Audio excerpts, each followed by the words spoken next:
monumento. O monumento é aquele que carrega seres de sensação, seres de sensação que são os perceptos e afectos que determinam ali a condição daquele monumento, ou seja, aquele objeto artístico que diz respeito sobretudo a uma dimensão impessoal da vida, uma dimensão que é inumana, que está para além do humano, né? Que não depende de um artista, de um autor, né? De um espectador, mas que ela carrega algo ali enquanto um objeto de arte, enquanto um produto, enquanto um monumento que fica em pé sozinho. Você tem um problema por causa desse sou essencialista, assim. Se tivesse alguma coisa que tivesse uma coisa própria ali, eu não consigo. Assim, né? Tipo, para mim tudo é uma grande confluência de forças. Assim. Não sei se de movimento. Não, é um composto de sensações. Eu imagino que seja. É uma atividade que a obra fica em pé. Exatamente. A partir desse composto, ela exatamente, não tem conceitualismo. Outro trecho que eu cortei daqui, que esse era justamente o viés que eu queria dialogar com a teoria social norte-americana, era pegar o Antônio Negri, na palestra que ele deu na Casa do Barbosa, que era a obra de arte como sendo uma resistência, que tem a ver com a noção do ato de criação de beleza também, que é o que é a obra de arte, é um ato de resistência. E Negri fala que os movimentos sociais, eles são criação e eles são resistência. Então, nossa, tem toda essa diferença, assim, realmente. Essa noção estética e uma noção social, que as duas propõem uma resistência que é dada, uma desconstrução para a resistência. Que é o que a gente, de algum modo, aposta na divulgação científica, né? Por um lado, essa ideia de provocação, mais de transmissão de informação. O desafio que eu tento é argumentar isso sem usar os termos filosóficos. Os filosóficos pensam, filosofia não entra. Mas tu vem com um diálogo desse aqui, onde tu mostra assim, que é impossível tu assumir uma objetividade descritiva dentro da ciência, tu mostra que tu precisa incluir os observadores e tal, tu consegue o viés de argumentação com os cientistas dentro dos próprios termos deles. Isso que eu postei essa loucura assim, de desmembrar uma argumentação extremamente biológica para conseguir puxar. Então acredito que com esses outros caminhos até passe a fazer, talvez balançar isso que você chama aí dessa validade do texto científico, né, tradicional, né, isso que ele chama de explicações, né, de apego às explicações mecanicistas, né, porque se você for analisar mesmo o texto, né, científico, você vai perceber essas variáveis que estão ali no entorno da criação daqueles conceitos, daquelas ideias, e até nessa aposta de se valer, né, de se apoiar tanto no texto sem fazer essas outras remissões, eu não sei. Todo mundo fala isso assim, que eu sou o rei da citação. Todo mundo que me acompanha, assim, que dialoga comigo, virou uma coisa quase cômica, assim, no ponto de às 4 da manhã estar num grupo de forró que eu tenho falando Foucault, Deleuze, que as pessoas chegam e o que é isso? Assim, é uma vontade, cara, olha só, tem conexão com isso, eu vou catando uns cristos para mim ouvir, assim, é isso, eu tenho que diminuir essas minhas citações e assumir mais. Não, pode comer, não, mas é exatamente o que você se propõe, consegue bastante essa espécie de desconstrução, né, a partir do próprio texto, né, da própria letra científica. Ele até que maturando de Locke, essa questão da linguagem também, quando aponta essas codelincos, né, então eu acho que isso é uma forma mesmo de você pensar ele que se assume sempre quando alguém fala desde a linguagem científica, né, assume esse lugar de fala, né, que hoje está tão nos lugares de fala, e conseguir traçar esse processo todo, buscando apontar esse caminho. Acho que isso foi sensacional no seu trabalho, é bastante visível, né, nessas linhas, né, nessas arestas que você aponta para caminhos futuros e pesquisas futuras também. Mas uma ideia também, pensando na autopoiese, eu fiquei bastante espantado também com esse apego dele, a questão das apropriações. Isso é uma coisa que eu quero comentar, eu acho que isso daria uma tese, à parte essa questão das apropriações científicas ou filosóficas, né, de um lado ou de outro, daria uma tese à parte, tem muitas questões ligadas a isso, mas como você citou o Deleuze e Guattari, que é a filosofia, eu fui procurar, o próprio Guattari tem uma se referencia o Maturana no caótico, os caosmoses, o novo paradigma ético-estético. E há ali uma crítica que busca repensar a autopoiese, né, e se apropriar da autopoiese, criticando essa posição deles de não apropriação, e busca se apropriar, né, questionando determinados pressupostos da autopoiese, mas buscando ampliar isso para aquilo que eles chamam de agenciamento coletivo, de iniciação. O trabalho dele é autonomia e conhecimento. Isso é só uma coisa que eu quero frisar assim, para deixar claro. O que o Maturana fala, mas não argumenta, ele lança nervoso que soa como se fosse um protecionismo ideológico, ele não é isso. O problema é que muitas vezes os conceitos científicos eles são usados para justificar, e a partir desse momento em que eu valido o meu discurso em uma outra área, que tu faz uma dependência da argumentação de outros campos de conceitos científicos. Entendeu? Uma coisa que ilustrar, quer dizer, nós temos uma ressonância quântica. O que você quer dizer com isso? Usar metaforicamente, ilustrar a partir da ideia de ressonância quântica uma coisa que você quer dizer, é lindo, maravilhoso, você está promovendo aproximações de narrativas. Entendeu? O problema é, ao meu ver, quando você quer justificar uma noção de terapia familiar através do conceito de autopoiese. Logo, isto é efetivo porque é autopoético. Não, a terapia familiar é efetiva porque ela é terapia familiar. Você não precisa justificar ela fora do teu campo. Você pode trazer elementos que dialogam com o teu campo. É assim que eu vejo essa porque tem como a gente tem esse mapeamento técnico, a gente tem também um mapeamento de uma justificativa técnica, uma justificativa científica e campos que não são científicos. Isso para mim é uma despotencialização e uma desautorização da argumentação desses autores. É assim que eu vejo, talvez não seja isso no final dele. Mas quando ele faz essa ressalva ao uso da autopoiese, é porque tu vê, tem um sociólogo alemão, que é o Niklas Luhmann, ele tenta propor toda uma teoria muito legal dele dos sistemas sociais e como argumento central a autopoiese, que foi proposta para descrever um fenômeno de autoprodução em cadeias bioquímicas. Não sei, assim, sabe? Acho complexo, mas, claro, por exemplo, nesse trecho, eu acho que eu já li isso quando eles falam da autopoiese, eles partem da autopoiese, eles não param. Eles usam ela como um gancho para pensar outras coisas. Porque veja que essa ideia do conceito, de voltar essa noção do conceito neles dois, porque há no conceito uma permeabilidade. Né? Na verdade, o trabalho do conceito é uma forma de lançar a palavra, a permeabilidade que ela pode ter com outros campos de sentido e outras formas de dar a ver com o mundo ou alguma questão que ocorre no mundo. Na verdade, uma espécie de justamente uma forma de convergir determinados sentidos e dar a ver com alguma coisa. Né? E aí a palavra, o conceito, daria a ver. Daria a ver alguma outra coisa e, a princípio, a palavra se prestaria ao conceito, dada se há pertinência, né, do real em fazer com que ele seja criado, ou se aquela palavra, enquanto determinada permeabilidade, dá a ver, né, algo, ou nos ajuda a enxergar o mundo de alguma forma, né, aquele conceito ali seria pertinente.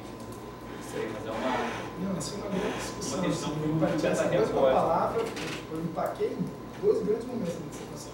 O conceito de autopoiese e a noção de palavra. Aliás, a palavra foi um grande paradoxo absoluto assim, que eu tentei resolver isso. Foi numa apresentação do Bruce, na licenciada, ele começou citando o lambda paralítica de Campos, assim, que o negócio ficou na minha cabeça. E, cara, o que são as palavras? Né? Elas são um limite ao significado ou elas são uma proposta? E essa é a questão. Eu acho que na ciência as palavras elas delimitam o limite possível de um conceito. E na filosofia, não. Ela propõe abertura. Né? Usa a palavra como sendo pontos geográficos de norteação. Então, esse é o problema. Assim. Eu acho que o uso da palavra, do conceito, ele é diferente dependendo da área. Então, esse nervoso. Tecnologia, assim, usar um conceito científico, ele carrega uma relação de afeto, de ideia, de uma relação de significados ali que é importante, eu acho. Não sei, mas é isso. Assim. Não, com certeza. Só que essa busca de repensar isso, né, lá no Carl Osmose, eu também não entrei tanto, devido ao tempo, para a leitura. Eu gostaria de fazer várias outras anotações, mas depois, quem sabe, com mais calma, a gente comenta. E para finalizar, né, como eu disse, tem várias coisas, mas para finalizar, você está me alongando, você coloca aqui, né, essas referências, né, e assim como Monterigos, né, eu gostei muito dessas relações com a filosofia contemporânea, que é a minha área de filosofia. Eu pensei justamente nessas relações que podem ser feitas, e uma dessas questões que entra talvez em diálogo com essa ideia da tecnologia também, que é uma espécie de nova ordem, mas que é interessante pensar, que é a noção de vida. A noção de vida que aparece aqui, e que acho que deveria ter acho que você tem esse gás para entrar nessa ideia da noção de vida de uma forma a tensionar justamente essas questões de significado, biológico. Exatamente. Trazer ela para o campo das variáveis, né, das variáveis que condicionam isso que se chama vida. Especialmente eu pensei no Deleuze e Guattari, porque você cita ele no trabalho, então de repente já há aí uma levada para levar em conta a noção de vida que eles trazem também, né?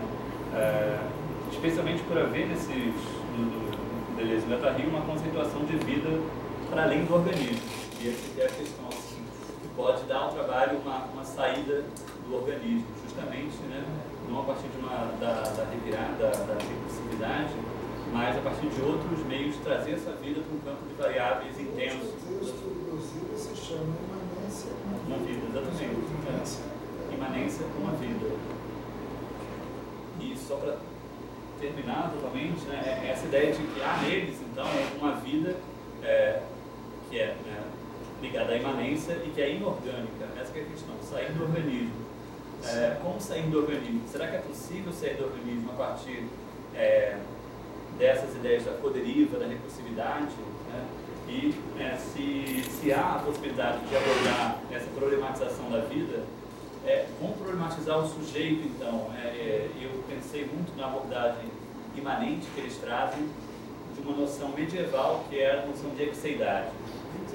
Epseidade, que é justamente não individualizar o sujeito, mas perceber o sujeito como um acontecimento, um encontro com o real e com as variáveis que estão nesse meio, assim, podemos chamar assim, para usar esses termos biológicos, talvez, que já extrapolam o biológico. Por isso que eu acho essa tensão dos termos, dos discursos e dos campos tão fascinante no seu trabalho, como eles assumem para várias problematizações, eu fiquei fascinado. Bom que conseguiu ver essas conexões, elas estão ali, estão implícitas, me dá um nervoso colossal não conseguir, não ter tempo hábil de desenvolver elas, mas é isso, assim, exatamente, eu nem sabia desse termo de epseidade, mas o trecho que eu sucumbi, que era da Maria Rita Kel, falando dessa malha, e o sujeito é exatamente isso, assim, o sujeito como sendo um acontecimento, como a imersão de um aglutinamento de forças. E a gente ama também. Então, acho que só, dito isso, essa conversação que você me proporcionou aqui, fiquei muito feliz de ler, embora apressadamente, o trabalho, mas com muita atenção e muito carinho. Parabéns você e o Evandro, né, um colega, que se aproximou aí já há algum tempo, e estou super feliz nesses diálogos. Fiquei muito feliz com o convite e só tenho a agradecer, parabenizar, seus parabéns. E seguimos o diálogo. Tendo em vista a interioridade da professora Maia em relação à tese, à dissertação, eu estava falando com o professor Alexandre. Oi. Eu liguei aqui no meu computador, fiquei contando quantas palavras tinham sido ditas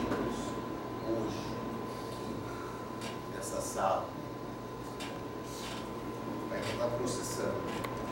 Antes de chegar a este número definitivo, eu gostaria de agradecer a você, conheço ela de longa data, lá na biologia mesmo, quando você ainda era biólogo. A fala do Alterives e do Gabriel foram belíssimas, encerraram completamente uma discussão, uma conversa. Vocês proporcionaram um momento muito bom. O professor Cossenza, lá da Copa, toda vez que ele vê uma banca aqui, ele começa dizendo que tem um doutorado em bancas. Que tudo que ele aprendeu foram nas bancas. Eu acho que tem certa razão, a gente aprende muito nas bancas. Mais do que nos textos, por sinal, seu texto está ótimo, está muito bom, mas mais do que nos textos, essa conversa ela me enriqueceu muito, e eu acredito que ainda vai continuar enriquecendo. Eu agradeço, claro, ao orientador de ter te aguentado, né? Foi uma alegria. A Mayra, agradeço a todos por me possibilitar esse momento de enriquecimento de dentro. Veio um número, isso não coube o número de palavras pronunciadas hoje aqui nesse evento, não coube aqui no meu computador. Enfim, contando, já estava em cifras econômicas quando ele explodiu no computador. E isso é que eu mais fiquei impressionado. Palavras e várias pessoas que eu, na maioria, já li alguma coisa, alguns que eu digo que já li e não li, alguns que eu não gostaria de ter lido e acabei lendo, e outros, e nós, e as palavras. Digo que fica, eu tentei escrever uma certa hora, estava sendo dito, não consegui, eu queria guardar tudo e não consegui, mas alguma coisa fica. É interessante como alguma coisa fica. A gente produz, eu costumo chamar de um túnel de palavras. Eu acho que os sentimentos, eles trafegam dentro de um túnel de palavras. As palavras, elas servem não para dizer as coisas. Eu sei que é claro que qualquer pessoa que escute essa frase vai ficar com raiva de mim momentânea, mas que seja momentânea essa raiva, porque eu sou um homem bem intencionado. Mas as palavras, na hora de definir alguma coisa, de explicar algum algoritmo ou um procedimento, elas deixam o que é importante nesse túnel, que é feito por todas as palavras, e que é o que passa. E essa aula de hoje aqui, essa beleza de conversa, vocês três conversando com o Evandro e com todos nós participando, mesmo que as palavras não tenham sido ditas, as manifestações, os olhos, né? Isso mostra muito bem isso, alguma coisa está atravessando. A sua dissertação tem um tema muito abrangente, que é não quero ter tema nenhum, né? É um tema completamente aberto. Você vê quantas sugestões de bifurcações aconteceram aqui nessas 2 horas que a gente está junto. Centenas, né? Eu diria milhões de milhares, porque cada uma delas tem bifurcações. Isso é que eu acho mais bacana nesse seu trabalho. Essa coisa que é o seu bebê. Eu acho que é o seu bebê. Você tem um bebê em você, uma criança recém-nascida, aquela que acaba de surgir no mundo e percebe que para vencer na vida, diferente da música do Chico, que tinha que dizer sim, ela tem que ser lógica. A pessoa precisa ter uma lógica, e uma lógica clássica, com o terceiro excluído, não compreensão e identidade, para conseguir dizer alguma coisa, a não ser que ela apenas traga os sentimentos que trafegam nesse túnel de palavras. Eu acho que é a opção que a gente tem. Isso eu acho que ficou muito claro. Acho que você vai virar mestre em minutos, né? Porque a sua dissertação está muito boa, foi muito bem orientada, nos ensina muitas coisas, me fez lembrar uma época quando eu conheci o Alterives, muitos anos atrás. Eu acho que nenhum de nós aqui era nascido nessa época que eu conheci o Alterives, nem mesmo a gente. Nem mesmo Delírios e eu, nem mesmo em que eu fui apresentado as ideias de Maturana, Varela e autopoiese, aquelas coisas acontecendo, eu dizia, isso explica. E você várias vezes hoje disse, de repente eu estava numa aula com alguém e aí escutei uma frase, era isso, de repente aquela frase sintetiza o que eu estava buscando no texto. Nós trabalhamos muito assim, a gente fica buscando uma frase e a gente vai enchendo o mundo de palavras, aí a frase aparece, aí o que a gente faz? A gente acredita na frase, a gente constrói um modelo em cima da frase. Os modelos são construídos em cima das pequenas frases. Claro que eles são apresentados à sociedade cheio de contextualização científica, senão ninguém vai ler. Mas eles são construídos em cima de pequenas ideias. É isso. Isso explica o mundo. E quase sempre a gente está numa posição de que existe um isso que explica o mundo. Né? E é quando você acredita nisso, você tem o seu modelo, seja o do Maturana, seja quando você começou a falar da sua trajetória, deste lado, o outro lado, que é o termo do sincero, mas é um modelo que explica todas as coisas. Né? Que o falante é uma máquina, biológica ou não, que tem uma fita de móveis costurada na cabeça, como eu costumo dizer, isso para mim explica todas as coisas. É o meu modelo favorito, pelo menos foi durante algum tempo. E na hora que a gente tem ele, o mundo faz sentido. E aí a gente tem um momento de gozo, de pleno gozo. Agora que o mundo faz sentido, e ele faz sentido porque eu tenho um modelo que eu acredito nesse modelo, explica todas as coisas do mundo.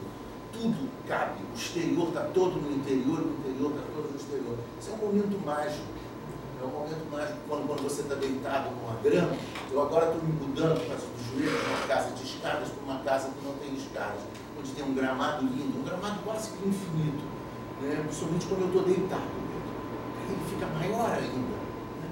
Aí eu fico deitado, olhando para cima, olhando as nuvens. E eu sempre me lembro, sabe de quem? Podia me lembrar de Baudelaire, podia me lembrar de alguma coisa linda da primeira mulher que me amou ali no gramado, mas não, eu me lembro do Antônio Carlos Magalhães. Olha que situação. Eu deito ali na grama, olho as nuvens e eu me lembro do Antônio Carlos Magalhães dizendo numa entrevista que a política era como as nuvens. Assim, todas as coisas estavam mudando. Então é interessante isso.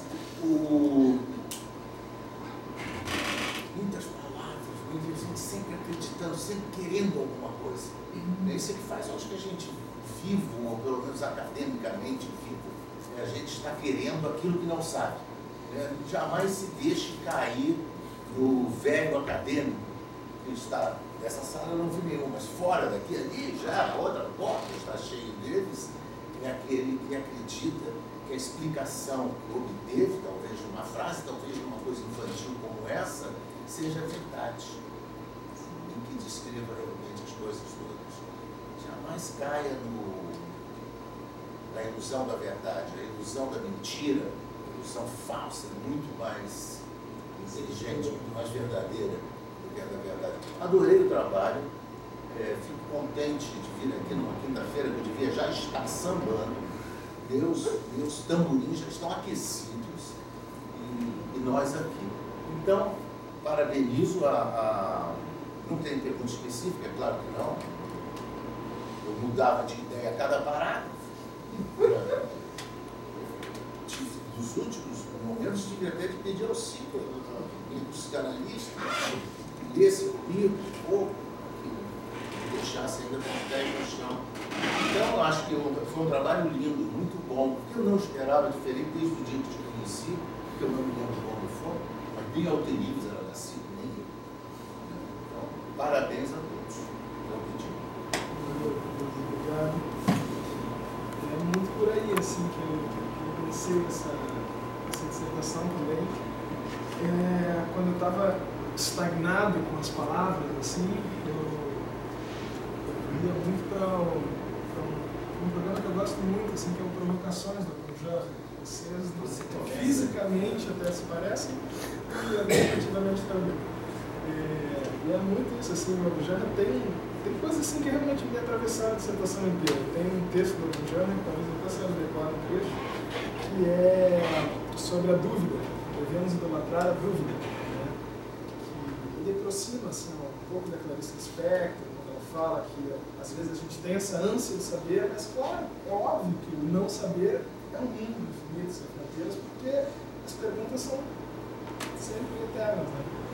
E é muito por aí, assim, o objeto é a dúvida. Então, essa sensação, assim, para mim, o que mais falta nela são as epígrafes. Porque a ideia era construir epígrafes nos inícios do capítulo que fossem antítese, tudo que eu falei aqui. Porque os poetas resolvem essa questão em 2 tempos, né? O que é a linguagem, o que é a poesia, o que é a palavra? É justamente, eu queria abrir ela com a procura da palavra do Drummond. Eles resolvem uma espécie de topologia do não resolver. Sim, exatamente. Eles te jogam num livro lá onde você, beleza, mas você tem muita prática. E aí você sai úmido de poesia, na realidade, e consegue resolver algumas coisas. Mas o norte é a dúvida, com certeza. Porque tem sempre aquela pessoa que é guiada por uma certa preguiça, que é uma dos motores da vida, né? Ela te pergunta, tem como não ser profundo? Essa é uma pergunta que eu recebo com muita frequência de alunos, amigos. Tem como não ser profundo? Tipo, tem ficando na superfície e não ser profundo. Ou será que não? Ou será que tudo é superfície, como se diz também? Muitas coisas para se gostar a partir daí, mas É isso, estou contemplado. Bom, para a professora Mayra, grato ao professor Rodrigo por seus comentários, e a professora Mayra Forte, por escrever. Nossa, eu vontade de fazer um decalque das palavras do Gabriel. Eu fui agora há pouco para falar de como foi prazeroso ler a sua dissertação. Depois de assistir, de certa forma, participei muito pouco, mas assisti o processo pelo qual você estava passando, um processo que tinha como uma boa obra de arte contemporânea, um bom artigo subjetificado e científico. Ela tinha angústia e tinha muita paixão, muita angústia. Então, esse processo, a gente perceber que esse processo culmina nessa verdade que você desenvolve aqui, ainda que não seja real, seja uma das realidades possíveis, Só proposta. ela reverbera definitivamente muito